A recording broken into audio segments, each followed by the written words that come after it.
Good morning, all. We're just going to give everybody a minute to get into the room and ready for this morning's webinar. Thank you for joining us.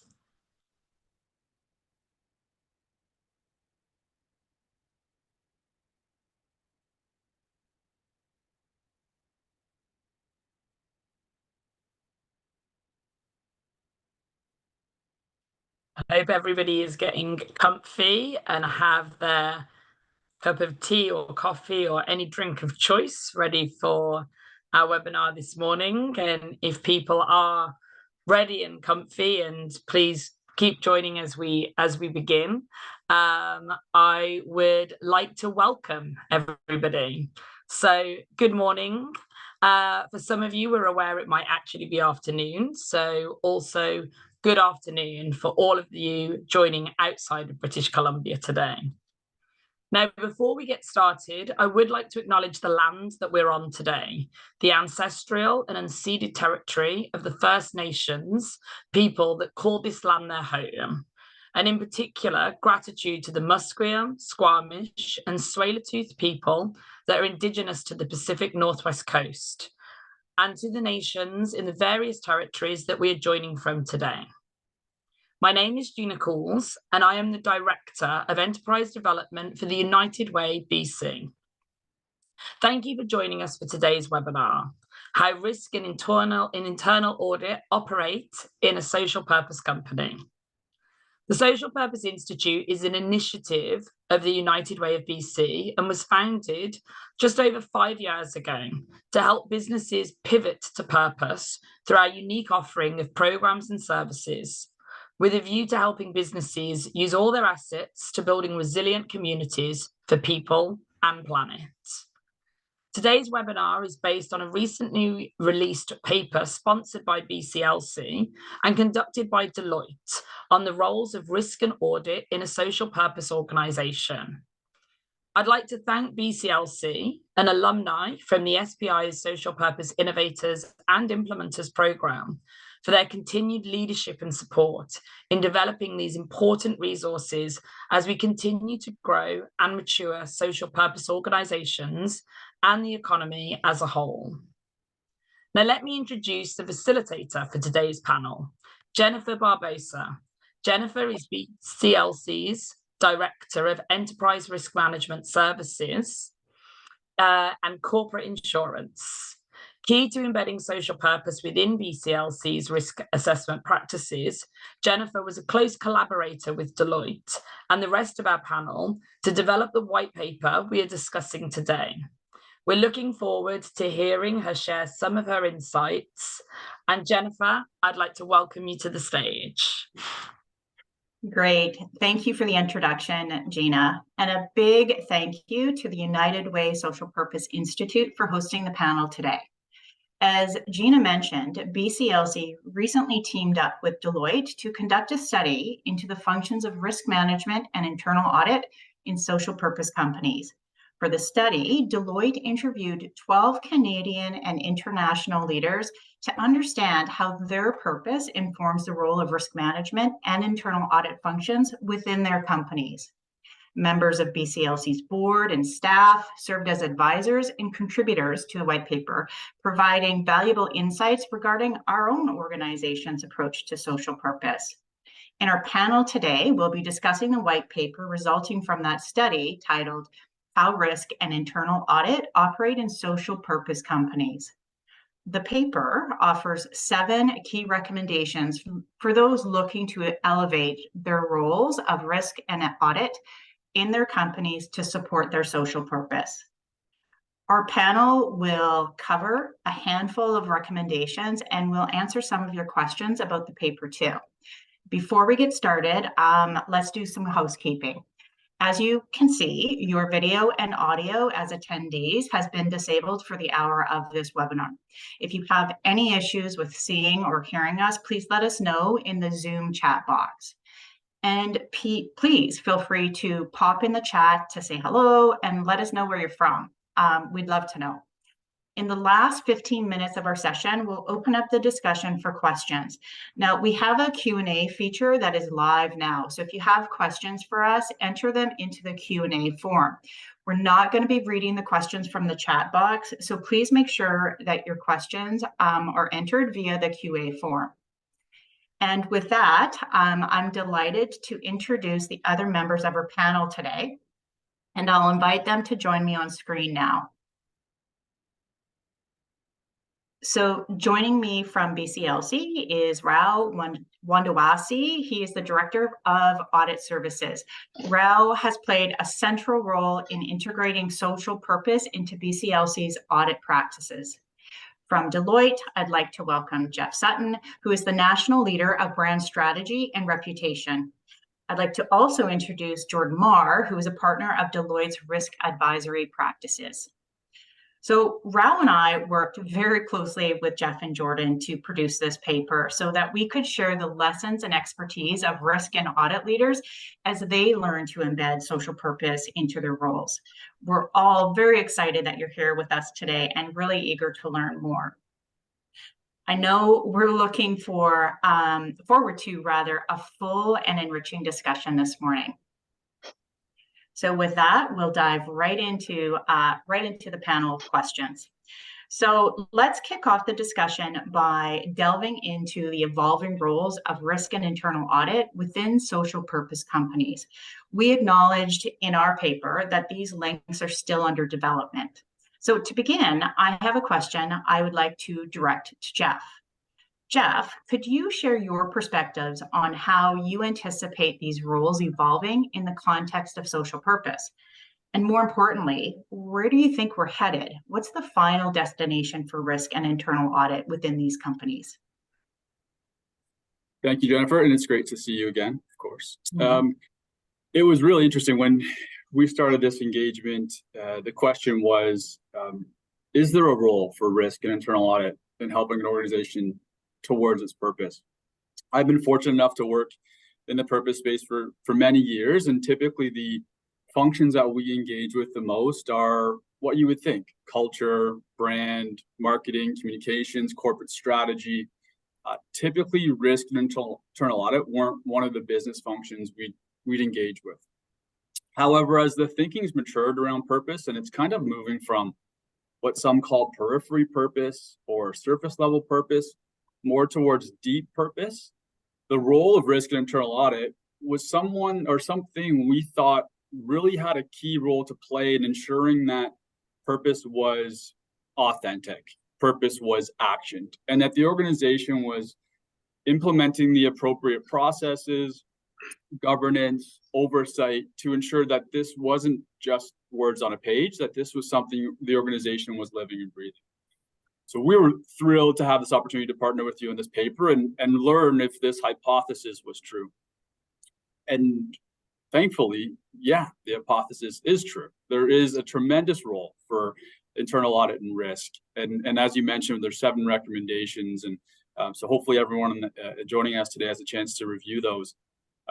And then your question was more, what's the future and how is it evolving? So the evolution of purpose, as I mentioned, towards deep purpose, something that an organization is managing the same way they'd manage any other strategy in their business, is where we're going.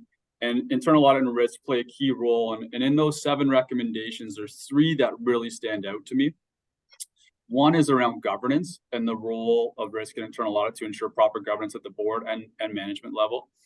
The other is embedding purpose into decision-making frameworks, because if we aren't using purpose to make decisions, it's not actually driving the business forward.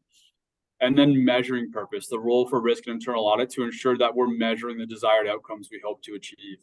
Now, there are other recommendations in there as well, but those 3 certainly resonate with me. And if we see moving forward as a final destination, if those 3 key recommendations can be implemented soon and the other 7 start to follow shortly thereafter, we see internal audit and risk elevating its role as a strategic advisor for the business. Less of a risk function, more of a value creation function. And I think that's a tremendous opportunity for those in that field. Excellent. Thanks so much for sharing your perspective, Jeff. Some really great insights there. Rao, I'm going to propose, or actually pose the same question to you. Could you share your perspective?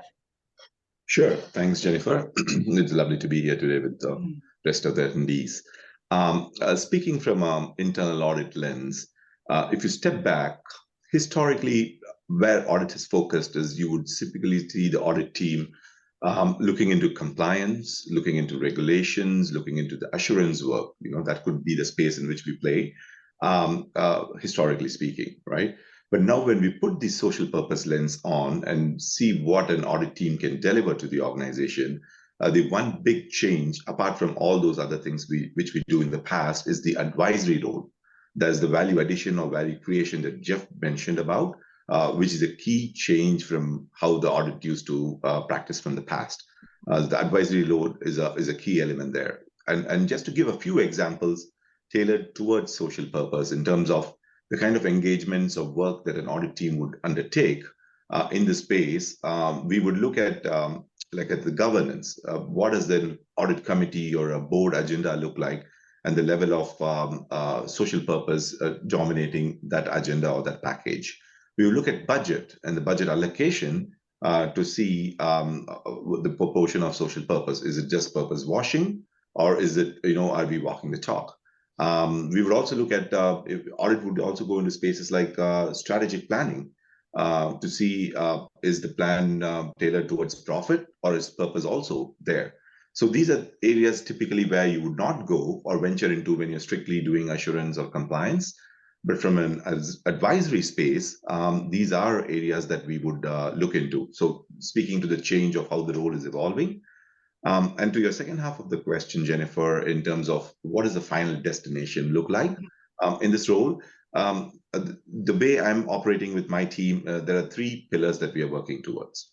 The first is the end product that the audit is going to provide is going to be a wholesome report. Whichever the engagement, advisory engagement, it's going to be a wholesome report, as opposed to bits and pieces and looking into a specific aspect. This is going to be broader, deeper, wider, with the root cause analysis, right? So that's going to be a wholesome report. The second pillar would be, it is forward-looking. So it's going to help the organization and management. And the final piece would be these two, the 1 and 2, should help the board and the executives in that decision-making. So these are the three key pillars we are kind of working towards or tailoring our work towards from an audit perspective. Excellent. Thanks so much, Rao. Our paper identifies 7 recommendations for leaders looking to elevate the roles of risk and internal audit to support their company's social purpose. This includes the recommendation that risk and internal audit functions embed social purpose into decision-making frameworks. And you're going to hear a lot about decision-making today.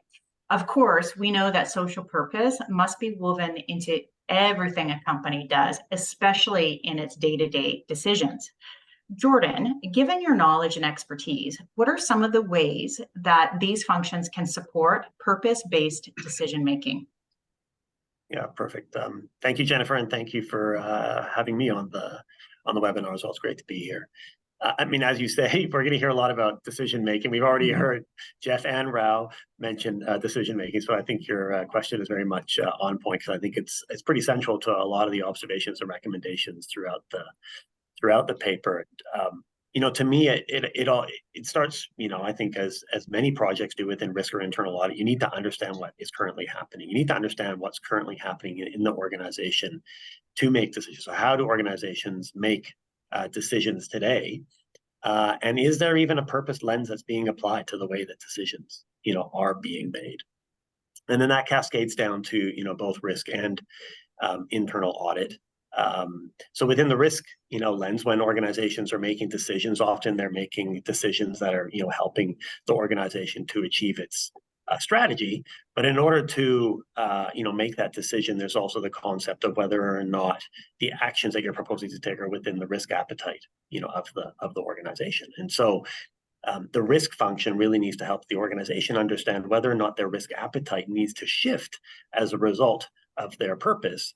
And if it does, how is that being included or considered as part of that, decision-making process or framework? And then, similarly on the internal audit side, it's, looking to see how organizations are making decisions. And, you can bring that assurance lens.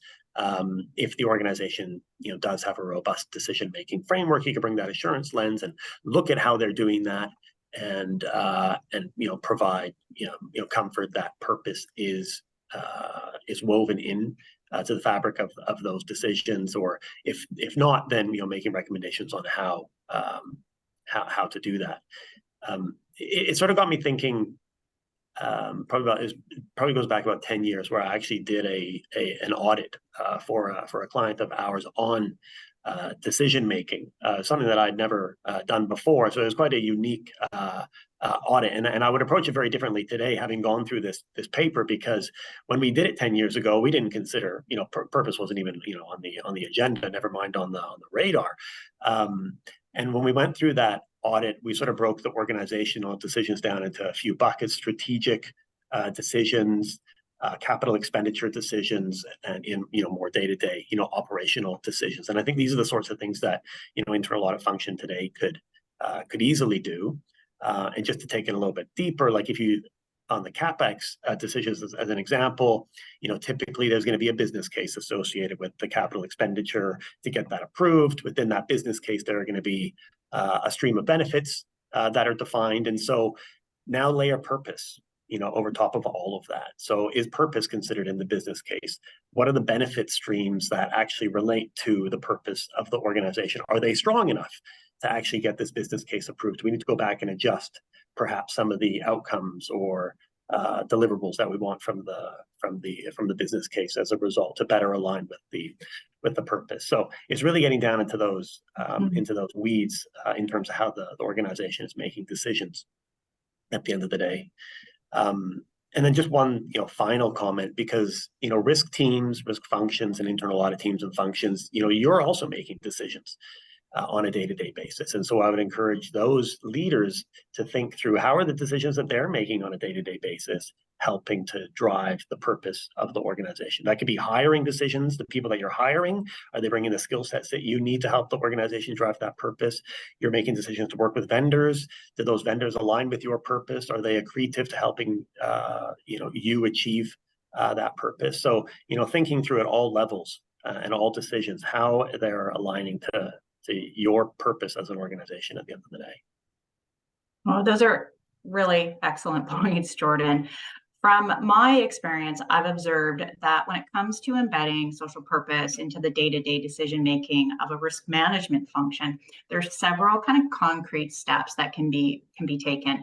First, let's talk about creating a purpose-aligned risk framework. We can't just consider financial risks anymore. Social and environmental risks are business risks. So it's imperative to have a formal structure that accounts for these alongside sort of those traditional financial metrics, if you will. Second, we need to build impact assessments into our regular risk assessment protocols.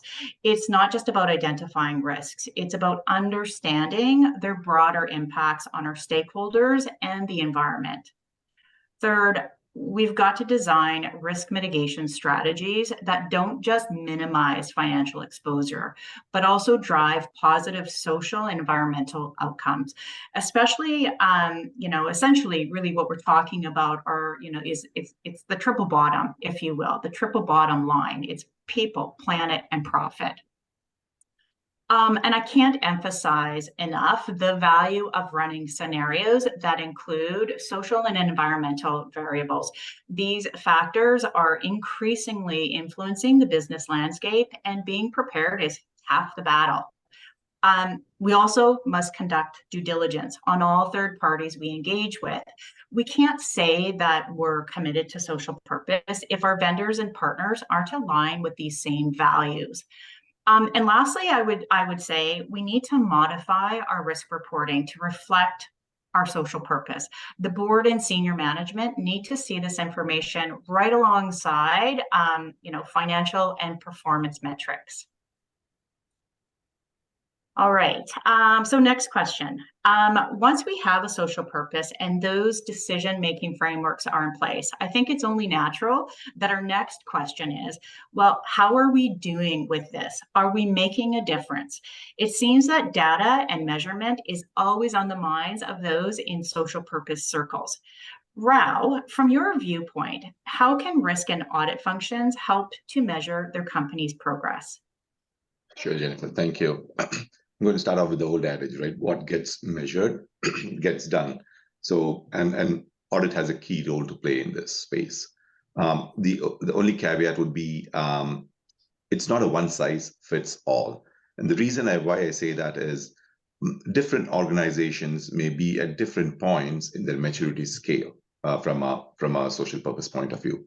So for the purpose of today's discussion and to make it an easy conversation, if you just assume the 3 points in the curve, you're either starting off, meaning you're at the beginning stage, you're somewhere at the midpoint, or you're at the other end, the mature end of the maturity scale.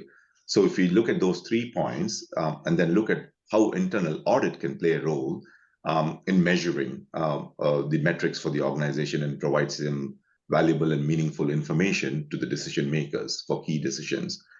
If you're at the beginning stage, as an example, your organization is the beginning stage of the social purpose journey, what audit can do is they can test the waters in the sense of perform kind of surveys with the employees to see what is their understanding of the organization's social purpose.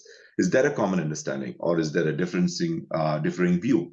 Is there any pushback from the employees in terms of they're not aligned with what the path forward for the organization is? So all those will be meaningful information for the decision makers if they're seeing any gaps or non-alignment. This is great data to work with. So audit can play a key role in that space. If the organization, say, is in the midpoint in the maturity scale, the role that audit can do or play would be to see the budget allocation for the social purpose. Is there appropriate allocation there for the organization? Going one step further, even in the different engagements or audits that they're performing, they can look at it. If they are looking at a procurement, you can see what the level of spend of the procurement is towards the social purpose. Same with marketing or any other engagement that you're working on. Social purpose can be woven into the scope and the fieldwork and also the final recommendations of those engagements. And then finally, if you're in the other end, if you're in the mature end of scale from a social purpose, we can dedicate a complete audit for social purpose, where you're looking at both internal and external. Internal meaning within the organization, the different aspects pertaining to social purpose can be part of the scope. And external meaning what is the actual impact the organization is having on the society, and can we see the actual benefits on the ground, and how do we translate that information to the decision makers? So these are just examples of the work that audit can play in the different engagements and provide valuable information to the decision makers, meaning executives and the board. So the 2 key aspects which I would want the attendees to take away would be audit has a key role to play with the business as these metrics and KPIs are being established for social purpose. That's one. And secondly, once it's established, again, audit has a key role in ensuring these are properly tracked, monitored, and frequently reported to the decision makers. So 2 key takeaways probably would be my 2 cents, Jennifer. Oh, that's great. Thanks, Rao. Super, super interesting and super insightful. Jeff, I'm going to ask the same question to you. How can risk and audit functions help to measure their company's progress?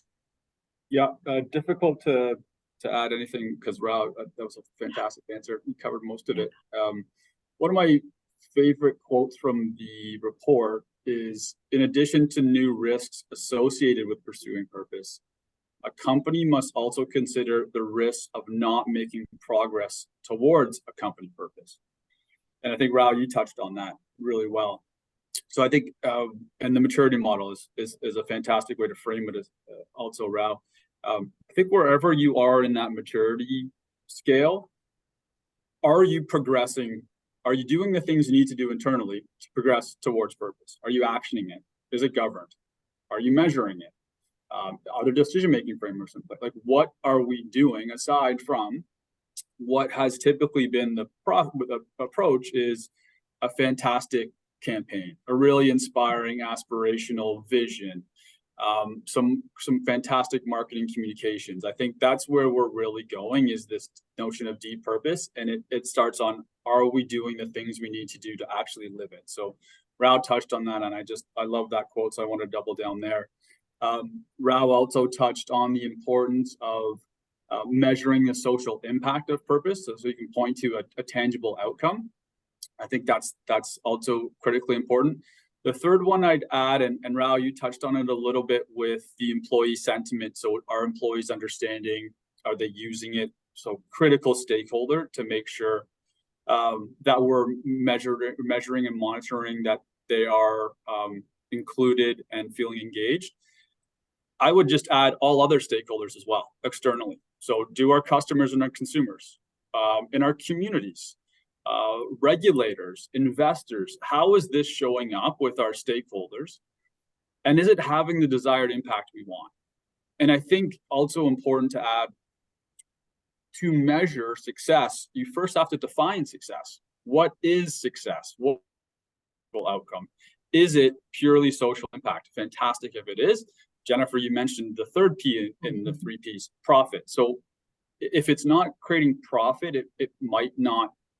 It should create profit. Let's not kid ourselves. This should be a growth strategy. This is about competing and winning in the era of stakeholder capitalism. So is this moving the needle with our stakeholders beyond just internally, externally? So I think that's a critical component to measure. And one other one could be, is it driving innovation and product development, which is another way to measure, or another KPI for measuring consumer engagement and consumer sentiment.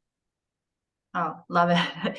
That's great. What a fantastic discussion. Thanks, Rao and Jeff, for answering that question. The paper argues that risk and audit functions are evolving and that they should play a more important role in the social purpose journey. Specifically, recommendations 5 and 6 encourage leaders to lean into this by facilitating the expansion of these functions. First, by elevating their advisory roles, and second, by focusing on stakeholder value creation. Jordan, from your perspective, what do you think this looks like in practice? Yeah, I mean, I'd start at the same place that Rao started with the previous question, which is that people are at different stages of the life cycle in terms of embedding purpose in their organization, sort of low, medium, high, level of maturity. And if I think back to we targeted, as you said, we had 12 interviews that we did, and we were targeting those organizations that were purpose. They put it out there in the public domain, their purpose led, they have been for a few years. And they were not all at the far end of the scale. They were not all mature in terms of embedding purpose. Some were still at the beginning, some were in the middle, but it was quite a spread across all of those 3 phases. So it was a bit of a takeaway for me in terms of just the how early we are in this journey. That some of those organizations who are quite mature still have a long way to go. And so because of that, I think it's relatively safe to say for the people who are joining this webinar is that likely their organizations are at that sort of earlier stage of the journey of embedding purpose in their organization. And so that does drive and shift the role that internal audit and risk can and should be playing in the organization. There's not much internal audit that can provide assurance around if the organization is at the very beginning of the life cycle. And so really the value that risk and internal audit can bring is through that advisory lens. And that's not anything new for people who have been in the internal audit space for the last decade. There's been a real emphasis and shift on becoming more of an advisor to an organization. Or providing advisory type services to the organization more broadly. And so that, really, the purpose sort of agenda is a huge opportunity for audit and risk to, lean into that space. And so, the risk team, the risk leaders, I talked about understanding how it impacts risk appetite earlier on, and how purpose, drives needs to be integrated within strategies. One example that we heard through the interviews that we did, there was an FSI, as any financial services institute, have credit risk, and they're monitoring credit risk in real time, and they've got very tight tolerances in terms of their credit risk. But this financial services institute also had a purpose, which was to serve financially vulnerable people. And so you can see that the risk appetite and that credit risk probably needs to shift in order for them to be able to live a purpose around serving vulnerable people. And so the risk function really has to support the organization in terms of, well, how do we structure ourselves, mobilize ourselves, the processes, the governance, all of that stuff in order to actually truly live our purpose and align that to what the risk appetite is of the organization. And so it's helping management, helping the organization figure out how to do both of those things. And then on the internal audit side, the organization is going to be establishing the governance, right? So you've established what your purpose is. That needs to trickle down through strategy. You need to set up governance. You need to have all of your policies reflecting purpose, the processes embedding purpose, the metrics, the monitoring that Rao talked about. All of those things the organization is going to be designing, building, implementing. And so audit really can play alongside the organization as they do that. Within Deloitte, we talk about assurance by design, and that's really about having internal audit at the table, providing feedback in real time as to the auditability of all of those things, so that when they come to be able to actually do an audit at the end of the day, it's set up in a way that does allow for an assurance provider to easily provide the assurance that the various different stakeholders and shareholders are going to be looking for. Oh, that's excellent. Well said, Jordan. Maybe I'll just build on sort of some of the things that you've said. So just, from my perspective, you really need to sort of start with the big picture. I wholeheartedly agree with recommendations 5 and 6 from the paper. Risk and audit functions are no longer just about compliance. They're really about strategic foresight and value creation. In practice, expanding the advisory role means that risk and internal audit functions actively participate in strategic planning sessions. And we're doing that within our organizations right now. So, for example, they should really be working hand in hand with other departments to identify how to align sustainability goals, for example, with operational strategies. And I also think that it's really about also focusing on, we've talked about this, stakeholder value creation. So shifting the lens from merely sort of mitigating risks to creating value for stakeholders, it can be transformative. And one way to do this is to conduct stakeholder impact assessments along with regular financial risk assessments. What's the social or environmental impact of a new project, for instance? So maybe for an example, let's say that your company wants to introduce a new environmentally friendly product line. The risk and internal audit teams could not only just assess the financial viability, but they can also measure its potential impact on the community and the environment. These functions can also ensure transparent and consistent communication of these value-driven activities to stakeholders. Reporting isn't just about the numbers, it's about the stories behind those numbers. Essentially, it's an ongoing, evolving process. As your company grows in its social purpose journey, your risk and internal audit functions should adapt and innovate to become strategic partners in this endeavor. Jeff, the paper's final recommendation focuses on the need for collaboration as social purpose companies mature. In your view, why is it so important for those working in risk and audit functions? And what's your advice to those who want to start building their knowledge networks? Well, I think it touches on what Jordan mentioned.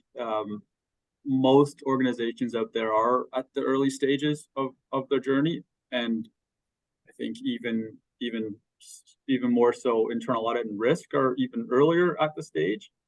And so when you're at that stage, I think learning from others is critical, and also what BCLC is doing, and and sharing their knowledge with others to help make this, if you want to call a movement, of businesses towards this type of thinking.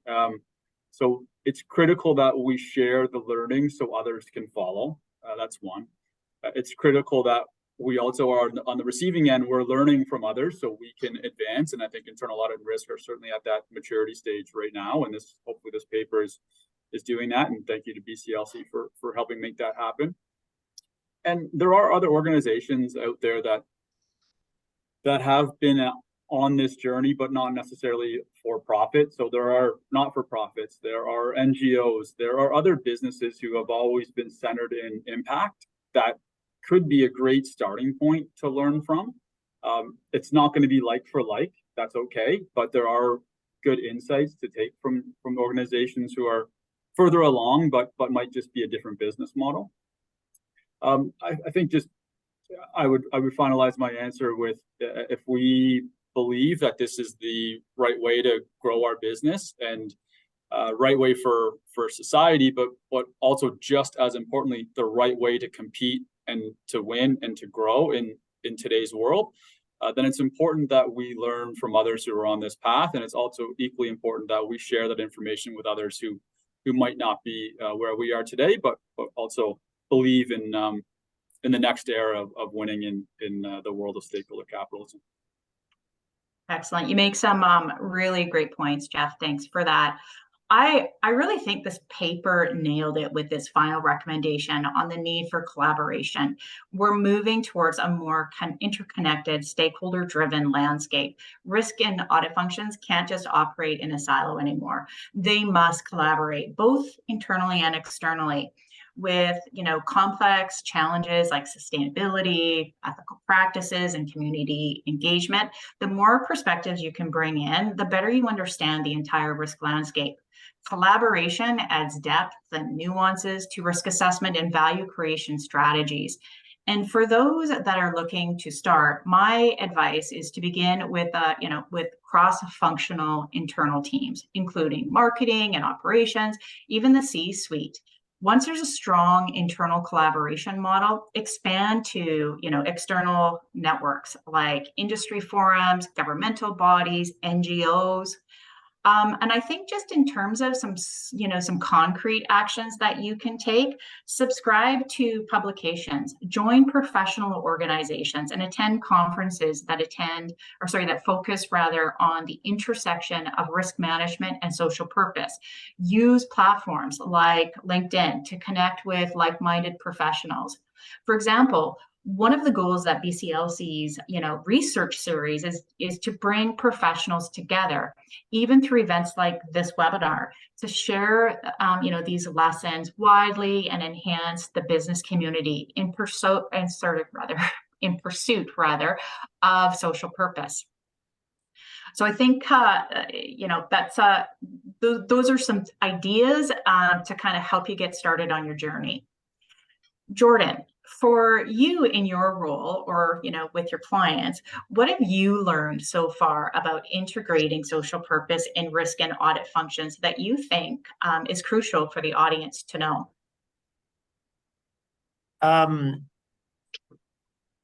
Yeah, I mean, the theme again is coming back to the fact that everyone is so early on in their life cycle here, right? And so I think for risk and internal audit functions, it's very easy to sort of sit on the sidelines if the organization is early and wait for the maturity to come. But I think that this is a real opportunity for risk and internal audit functions to enhance their own brand and reputation within an organization. But it's also a real opportunity to help the organization accelerate towards that purpose. And so being intentional, driving a lot of the conversations across the organization. If you're having discussions with executives, bring the topic of purpose up. Obviously, within your own team, I would bring up the concept of purpose, and something that that we did with yourselves around after the conclusion of this paper. Get your teams in a room and have a workshop and think through these recommendations. How do they apply to us as an organization? What could we be doing differently? What do we need to start doing? And what are the things that we're doing today that have nothing to do, or they're not creating value for the organization, not helping us achieve our purpose? What are those things that we can stop doing? So really, I think it's about being intentional, not just sitting on the sidelines waiting for the organization to catch up. I think you can be a real integral part of actually helping organizations to drive this, and yeah, just lead by example. That's excellent. Thanks, thanks, Jordan. Rao, what are your thoughts on this? Thanks, Jennifer. Like Jordan mentioned, we're still in the early days on this journey. So are many organizations. But from whatever little we have seen so far, there is tremendous and valuable role that risk and audit can play in the space. And to your question of what did we learn, I'm going to kind of break it down into threefold. I'm going to respond from the audit team's perspective, the lessons learned. Second, we're going to look at from an organization viewpoint. And finally, the board and the executives, what are their takeaways? So from my audit team's perspective, as this was rolled out, these are all professionals with multiple designations who in the past were, like I said, looking at compliance, strictly compliance and assurance. And once we opened up the doors to advisory, where we are asking for value creation, value addition, where they could bring their professional insights and viewpoints to the table, it was tremendously engaging and encouraging for the team as a whole, right? You could see a seismic change in their output as well as their view. So great win and a positive there in that space. From how the organization is receiving the final deliverables from the audit team, with much more wholesome and rounded reports, they're actually able to make meaningful changes to the process and develop any gaps or issues or concerns that have been called out from a social purpose perspective, but also even broader than that. So well received from an organization point of view for value creation viewpoint. And finally, for the board and the executives, helping them decision making, right? Forward-looking reports like I called out, which is helping them make their lives a little easier, well received. So any which way you look at it, although it's still early days, it has been a win-win to look at it. But the only word of caution that I will have for the attendees on the webinar today is patience. What I mean by that is this is a seismic change in terms of in terms of our practice, be it risk or audit, right? So you don't want to be imposing this. You want to be integrating this slowly with your own teams and with the broader organization. So you had to walk them through, you had to educate them why you're doing what you're doing. Only then you're going to get the maximum benefit out of it. Otherwise, it's not going to play out the way we want it to. So we want to be patient as we roll this out across the board. Oh, that's excellent. Thanks. So we're going to open it up to questions now. So let me just open up the Q&A. Maybe, and for the panel, I'll let you sort of maybe each of you sort of dive in and feel free to answer the question. So maybe the first question, how do you think these principles could apply to people working in companies that have not yet declared a social purpose? Yeah, I can take a start at that one. I think what purpose can do, and if you don't have one yet, I think you need one. But what the value it'll add is it unifies. It gives every function a connection point. It gives every function something to unify around. It gives every function the responsibility and opportunity to contribute. So, for instance, culture. The culture touches everybody, but maybe strategy feels it's not their responsibility.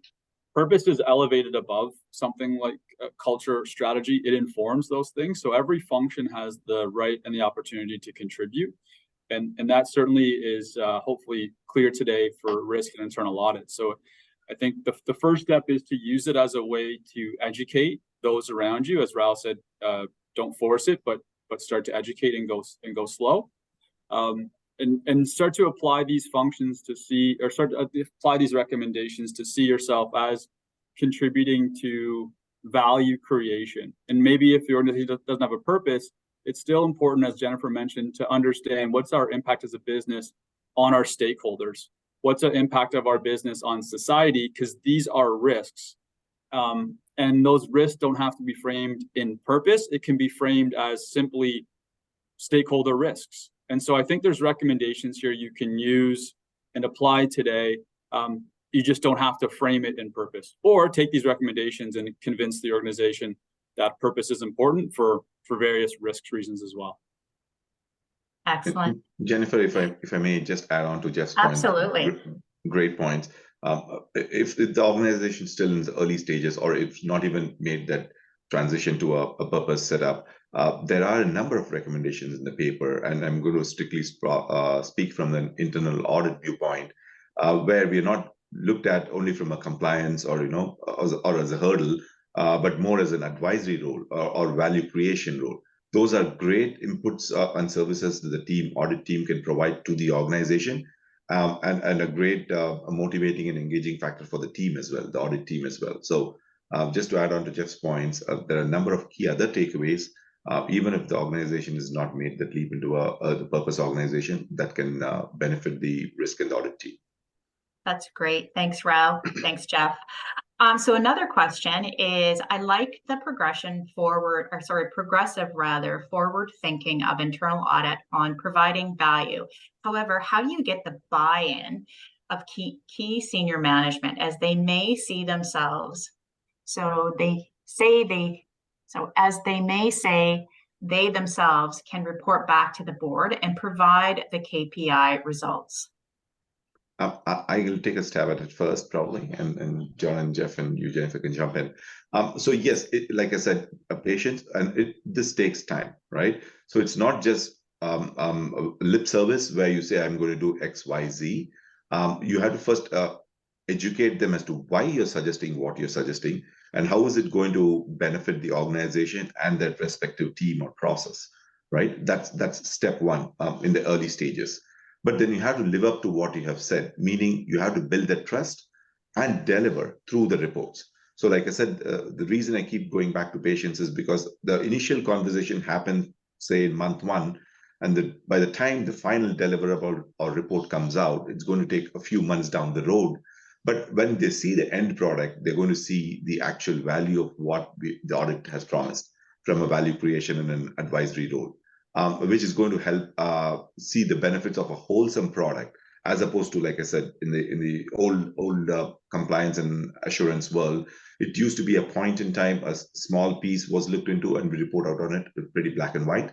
Whereas this advisory is, you bring a professional judgment to the table, you look at a lot more aspects in a broader, deeper, wider sense, and also go into the root cause of each element. So the end product is that much more valuable. But it takes time and it takes trust, but you need to deliver on it. But once they see the end product and you keep repeating it over and over, the business does understand the value you're bringing to the table. So there's not going to be much of pushback. But initially, you have to patiently work with the business, explaining them what you're trying to bring to the table. Excellent. Does anybody on the panel want to add to that? If not, we have time for probably one more question. Right. There's a couple of good ones in here. I don't know how you're going to choose it, Jennifer. I know. Maybe I will. Maybe I'll get you to address this one, Jordan, if that works for you. So Michael says, I appreciated the conversation on risk management and its role in social purpose and monitoring performance against its realization. With social purpose perhaps being a more inherently qualitative risk type or transversal risk factor than others, what advice would you give an organization in attempting to define risk measures, establish appetites, thresholds, and boundaries, and monitor and report on this to audiences who are accustomed to more quantitative risk reporting? Yeah, I mean, this is a tough question, and for those people on the call who don't live and breathe risk management and risk appetite and risk tolerances, it's a bit of a rabbit hole to go down. I mean, those. Let me start off. Risk appetite and thresholds. It is not for everyone. Not every organization is going to see value in spending a bunch of time trying to define risk appetites and thresholds and what have you. within the financial services industry is very important. And so I suspect this question is coming from someone in the FSI industry. And so, you know, what I have found is to try and think of risk appetite in qualitative terms. You know, I think is valuable to every organization. I don't think you need to necessarily go and define risk appetite statements or try and put a threshold of a number on risks. But I think that, you know, you can, as an organization, go through a qualitative exercise, and really the value is in the conversation to really understand, well, where is the organization willing to take risk? You know, its most simple form, we've worked with organizations to almost, you know, on a relative basis, where do we as an organization want to take risk, and where do we as an organization not want to take as much risk? And so, you know, to put that in real terms, if you're in the mining industry or the extractive industry, health and safety is going to be a risk that you have zero tolerance for. And so from a risk appetite perspective, you would say we have zero tolerance from a health and safety perspective. But maybe from a financial or balance sheet perspective, you do have some appetite for risk. And so that would be, you know, we have, you know, more appetite from a financial, you know, risk exposure. So you can keep the statements at that qualitative level. But then I think the trick is to, you know, apply that purpose. So now, you know, we think of ourselves as an organization with a purpose. Let's think through, where do we want to take more risk, and where do we not want to take? Back to my example of, you know, credit risk versus wanting to provide financial services to vulnerable people. So now we need to revisit our risk appetite statements, or our philosophy on risk appetite, and see whether or not it still lines up for us to be able to achieve our purpose. So I don't think I've done a great job of answering that specifically to the level of granularity that perhaps we need to get to, but I'm hoping that maybe for those people on the call, that sort of helps to put some you know, some guardrails around it. No, that's excellent. Would anybody like to, on the panel, like to add to that response? All right, so maybe we'll kind of go into the final parts of our session today. So maybe what I'll do is kind of hand it back to the panel and ask if there's any final thoughts that you have that you'd like to close with. Yeah, I mean, there was some conversations earlier that Rao and Jeff were having on the KPIs. I just wanted to, I didn't jump in, but I just wanted to share back with, you know, again, we talked to 12 odd, you know, companies, and there were some that had this nirvana feeling that they would be able to define one or two KPIs that they could monitor to determine whether or not they're realizing their social purpose.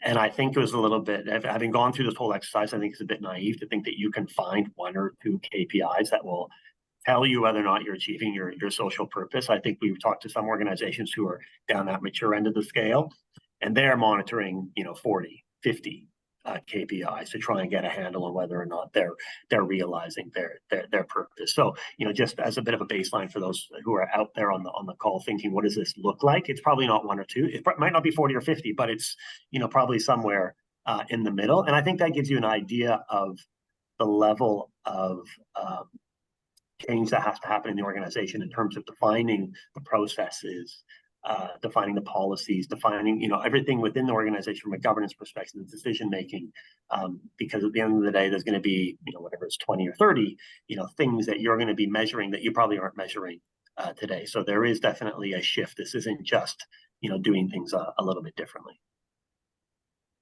Thanks, Jordan. Rao or Jeff, would you like to, do you have anything else to add?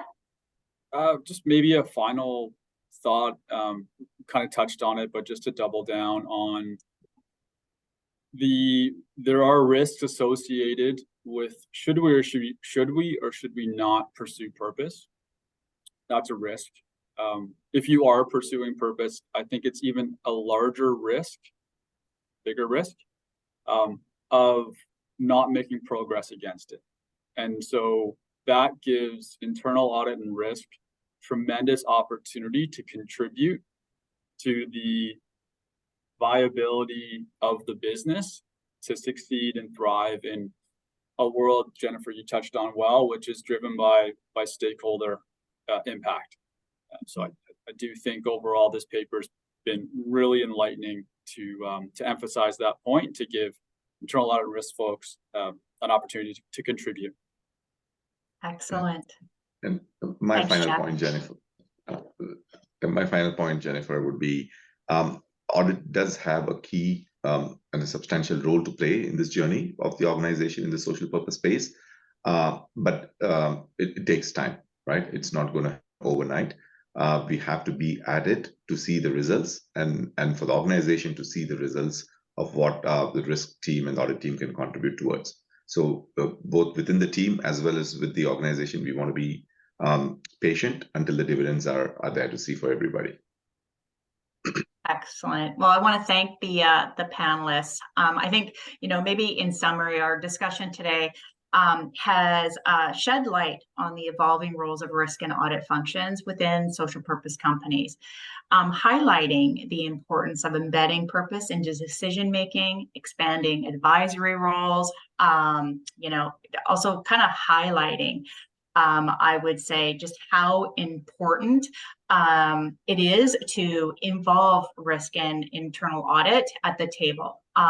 It can help enable and I would say execute on your social purpose strategies. The principles we talked about can not only empower social purpose companies, but also have a relevance for traditional companies seeking to embrace social purpose in the future.